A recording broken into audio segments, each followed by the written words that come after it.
오늘 말씀은 방주에 들어가라, 방주에 들어가라라는 말씀으로 여러분에게 말씀 전하겠습니다. 여러분, 노아에 대해서 우리가 계속해서 살펴보고 또 창세기를 보고 있죠. 노아의 소명, 즉 부르심은 무엇입니까?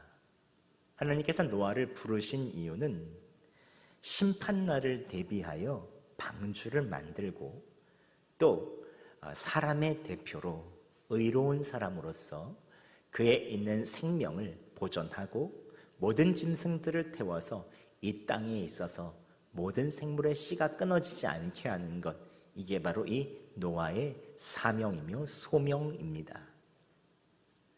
노아의 부르심이죠. 오늘 본문은 노아는 방주를 완성시켰습니다. 120년 동안 열심히 지었습니다. 오늘 말씀은 하나님께서 노아에게 너의 가족과 짐승을 방주에 들어가게 해라 라고 말씀하셨다는 것입니다. 그리고 그 말씀을 다 준행했다라는 것이 오늘 이 말씀이죠. 그런데 여러분, 오늘 말씀을 한번 곰곰이 구석구석 한번 살펴보시죠. 노아가 말씀을 준행하기가 참 쉽지 않습니다. 노아가 가족들과 함께 방주에 들어가는 것은 어렵지 않습니다. 또 정결한 짐승들을 데리고 들어갈 수 있습니다. 정결한 짐승은 사람이 먹을 수도 있고 즉 양식으로 쓸 수도 있고 제사에 드릴 수 있기 때문에 정결한 짐승들은 참 필요합니다. 그래서 7쌍을 들어가게 하죠. 그런데 부정한 짐승을 어떻게 방주에 들여보낼 수 있겠습니까? 부정한 짐승은 정결한 짐승과는 달리 먹을 수도 없고 제사에 사용될 수도 없습니다. 오히려 방주에 부정한 짐승들을 들여보내면 큰일이 날 수 있습니다. 부정한 짐승 중에는 사자, 호랑이, 하이에나, 표범, 살쾡이, 온갖 맹수들이 다 그 들짐승들이 포함되어 있습니다. 만약 부정한 짐승들을 방주에 들여보냈다가 정결한 짐승들이 해를 입고 모든 씨가 말라버리면 어떻게 하겠습니까? 또 죽거나 정결한 짐승들이 다 잡아먹히면 어떻게 되겠습니까? 부정한 짐승만이 세상에 가득하게 될 것입니다. 이제 세상을 심판하시고 나서 노아가 사는 세상은 정결한 세상, 새로운 세상, 의로운 세상이 되어야 합니다. 세상의 모든 사람의 계획하는 것과 모든 것이 다 부패해져 버렸을 때 하나님께서 계획하신 것은 바로 이러한 세상이 오는 것입니다. 부정한 짐승들은 버려두고 정결한 짐승들만 데리고 타는 것이 맞습니다. 노아가 부정한 짐승까지 데리고 타라는 하나님의 말씀을 준행할 수 있겠습니까? 그럼에도 불구하고 오늘 노아는 여호와께서 자기에게 명하신 대로 다 준행했다라고 말합니다. 즉 부정한 짐승까지 다 태워서 들여보냈다는 것이죠. 어떻게 노아는 하나님께서 말씀하신 대로 다 준행할 수 있었을까요? 한 형제가 살고 있었습니다. 형은 시골에서 농사를 짓고 동생은 도시에 나가 살았습니다. 그러던 중 아버지가 돌아가셨습니다. 그런데 두 형제가 그만 유산 문제로 엄청난 싸움을 하고 의절했습니다. 얼마나 심하게 싸웠는지 다시는 두 형제의 가족들이 서로 보지 말자고 하면서 오랜 시간 동안 연락조차 하지 않았고 모른 척 지냈습니다. 그 다툼의 가장 중심에 있고 분란을 일으켰던 사람은 동생의 아내였습니다. 끝까지 유산을 가져야 된다. 끝까지 분란의 중심에 있었습니다. 그런데 이 동생의 아내가 어느 날 이웃의 전도를 받고 예수를 믿게 되었습니다. 그런데 교회를 다니던 중 어느 날 예수님을 인격적으로 만나고 큰 은혜를 경험했죠. 그런데 가장 먼저 하나님께서 형제간의 유산 문제로 싸우며 갈라진 것과 자신이 그 중심에서 가장 심하게 행동했던 것에 대해서 통렬한 회개가 일어나도록 했습니다. 이 여자분은 굉장히 많은 회개를 했지요. 그런데 회개 이후 하나님께서 내가 먼저 모든 가족들에게 용서를 구하라는 마음을 주셨습니다. 이 동생의 아내는 안 보고 살았으면 살았지 도저히 그 말씀을 순종할 수 없었습니다. 왜냐하면 자신이 모질게 했었던 모든 일들에 대한 자책과 창피함도 있었고, 또 상대방에게 상처를 주는 말을 사정없이 내뱉었던 한마디 한마디가 생각나는데 먼저 용서해달라고 낯이 뜨거워서 도저히 이야기할 수 없었습니다. 그런데 어찌된 영문인지 동생의 아내는 하나님의 말씀에 순종하여 가족들에게 용서를 구했고, 결국 화해가 이루어져 두 형제가 만나서 극적인 회복을 하는 일이 있게 됐습니다. 어떻게 동생의 아내는 하나님의 말씀대로 준행할 수 있었을까요? 우리도 세상 속에서 살다 보면 노아처럼, 또한 이 동생의 아내처럼 부정한 사람들, 부정한 일들, 하기 힘들고 껄끄러운 일들을 마주할 때가 있습니다. 같은 한 공간에 있을 때가 있죠. 심지어 가족 중에도, 직장이나 교회에서도 이러한 사람들과 일들을 만날 때가 있습니다. 이럴 때는 하나님의 말씀에 순종하기는 정말 어렵죠. 성경에 나와 있는 하나님의 뜻은 명확합니다. 원수도 사랑해라. 항상 기뻐하라. 범사에 감사하라. 서먹서먹하고 어쩔 수 없는 관계가 아니라 하나님의 말씀에 준행하며 적극적으로 순종할 것을 성경은 이야기합니다. 그런데 그럴 수 있을까요? 오늘 본문을 통해서 함께 그 비결을 안다면 우리의 삶이 지금보다는 조금 더 행복해질 수 있지 않을까 싶습니다.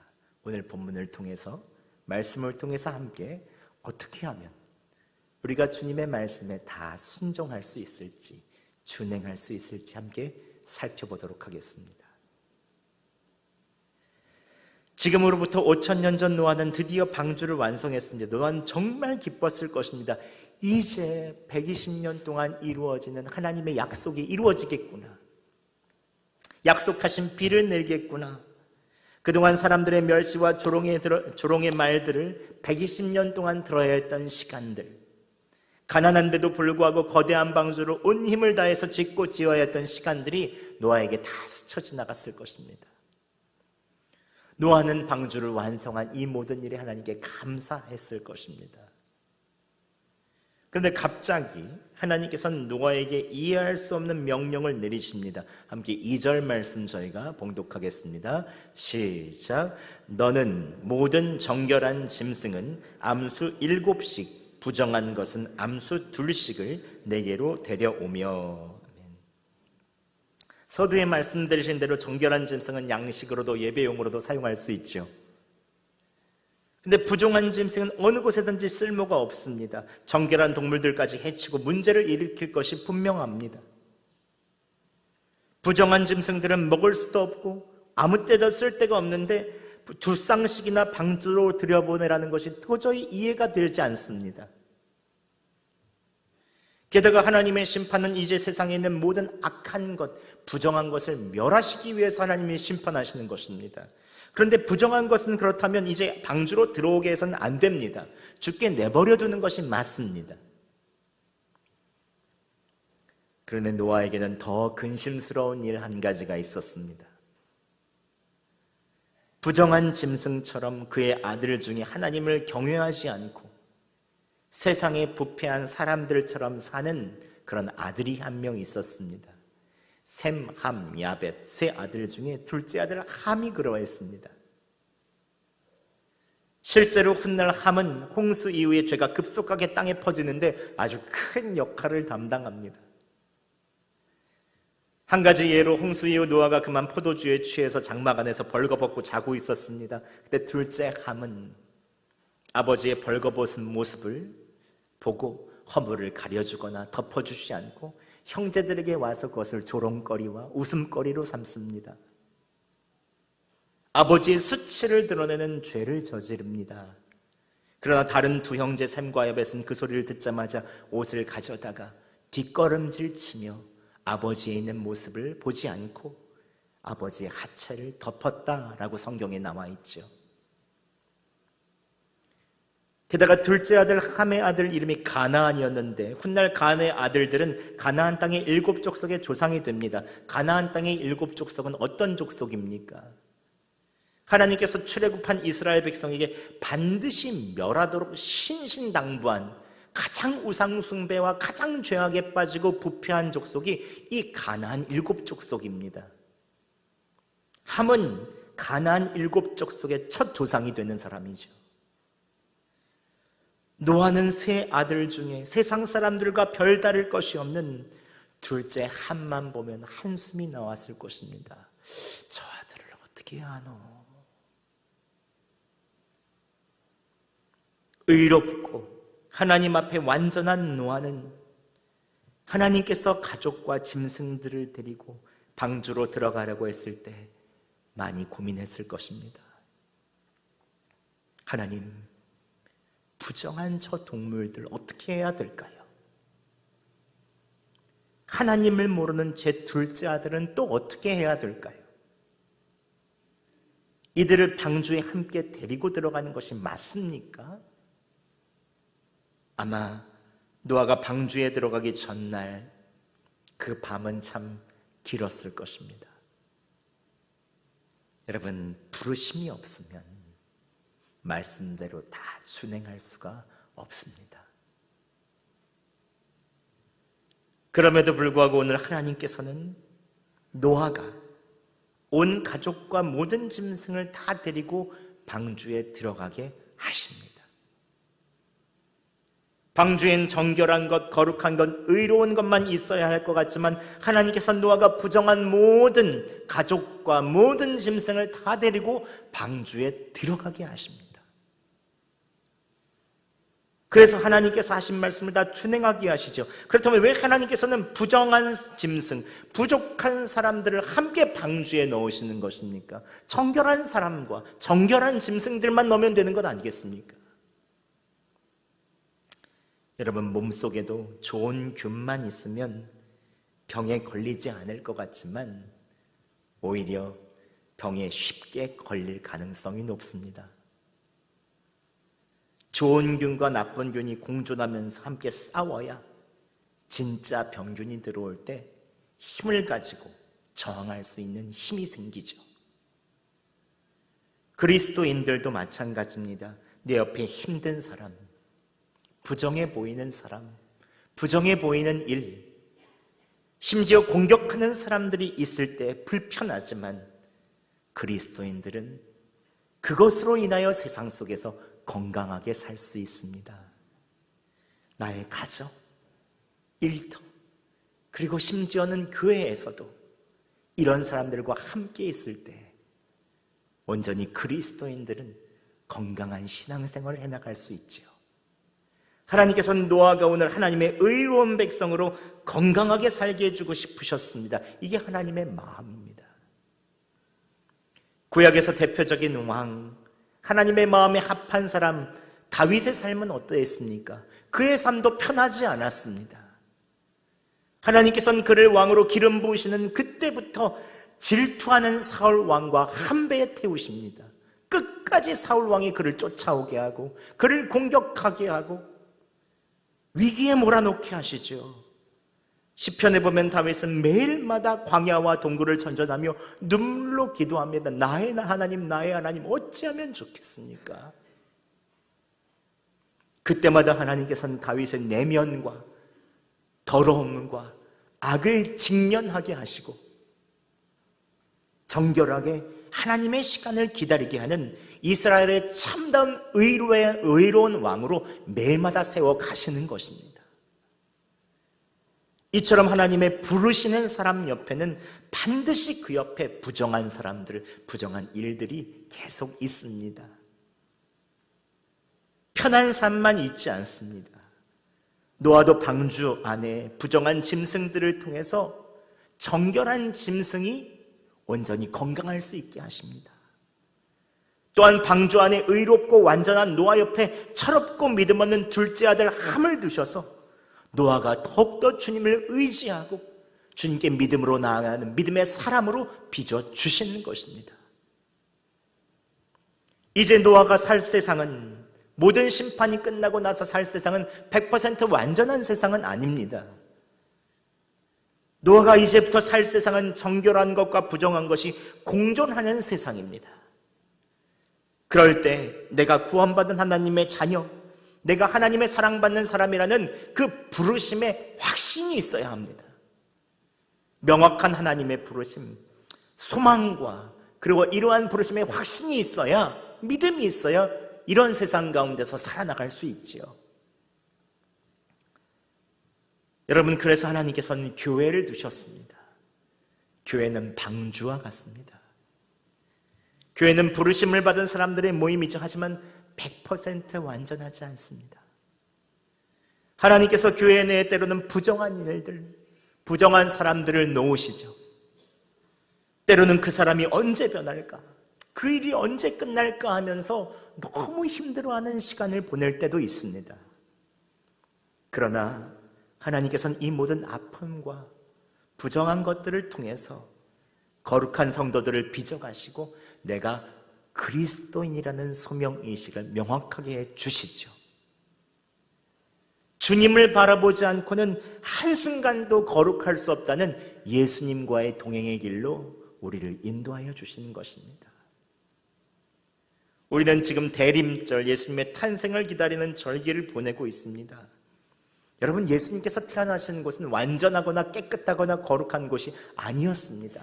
예루살렘 성전이나 왕궁에서 태어나지 않으셨습니다. 이스라엘의 가장 거룩한 왕, 하나님의 아들은 저 멀리 시골 마을인 베들레헴의 한 말구유에서 태어나셨습니다. 말구유에는 부정한 것들이 가득했습니다. 말똥 냄새 나고 지푸라기도 가득했습니다. 예수님께서 우리와 함께 하시기 위해서 가장 낮고 천하고 부정함이 가득한 이 땅에 오신 것이죠. 의로우시고 완전하신 예수님께서 부정한 세상 속에서 부정한 사람들과 함께 하시며 이 사람들을 구원하시기 위하여 이 땅에 오신 것입니다. 그래서 예수님의 소명은 임마누엘, 하나님 우리와 함께 하시다죠. 예수님께서는 결국 십자가의 죄인처럼 우리를 위해서 대신 달리시고 우리를 믿는 사람들에게 대하여 의롭다라고 인쳐주셨습니다. 그래서 하나님의 자녀로 모두 다 불러주셨죠. 우리는 모두 다 소명을 가진 사람들입니다. 또한 성령 하나님을 보내주셔서 우리가 거룩한 하나님의 백성으로 이 세상 속에서 살게 하여 주시죠. 여러분 주변에 부정하게 여겨지는 사람, 부정한 일들이 계속해서 있습니까? 여러분의 마음을 힘들게 하고 거치게 하는 많은 사람들이나 어려움들이 아직도 있습니까? 그러나 그 부정한 것들을 통해서 여러분에 있어서 있는 삶을 정결하게 하여 주시고 주님은 여러분들을 성도로 불러주십니다. 여러분, 우리에게 부르심이란 무엇입니까? 소명이란 무엇입니까? 우리의 부르심은 완전한 천국에 있는 것이 아닙니다. 우리의 부르심은 이 세상 속에 있습니다. 부정하게 여겨지는 사람, 부정한 일들을 함께 품으며 하나님의 말씀을 준행하는 것, 이것이 바로 우리의 소명이죠. 여러분, 서두에 말씀드린 두 형제 중 동생의 아내가 이웃의 전도를 받고 예수를 믿게 되었습니다. 인격적으로 주님을 만나고 큰 은혜를 경험했죠. 서두에 말씀드린 대로 그 중심에 자신이 유산상속의 문제 때 가장 심하게 행동했던 것에 대한 회개를 했습니다. 주님께서 내가 먼저 다른 가족들을 품고 용서를 구하라는 마음을 주셨습니다. 그런데 이 동생의 아내는 도저히 그 말씀을 순종할 수가 없었습니다. 상대방에게 상처를 주는 말을 사정없이 내뱉었던 그 때가 또 있었지만 형님네에 싸느라고 냉랭한 눈빛이 기억나 품기는커녕 생각하기도 싫었습니다. 도저히 먼저 용서해달라고 이야기할 수 없었습니다. 그런데 회개하고 기도할 때마다 하나님께서 형님네를 품게 하셨습니다. 가족 간의 갈라진 관계를 다시 회복시키고자 하시는 하나님의 마음을 강하게 주셨습니다. 성령 하나님께서 그 마음을 주신 거죠. 동생의 아내는 결국 하나님의 말씀을 준행하기로 했습니다. 모든 가족을 품기로 했죠.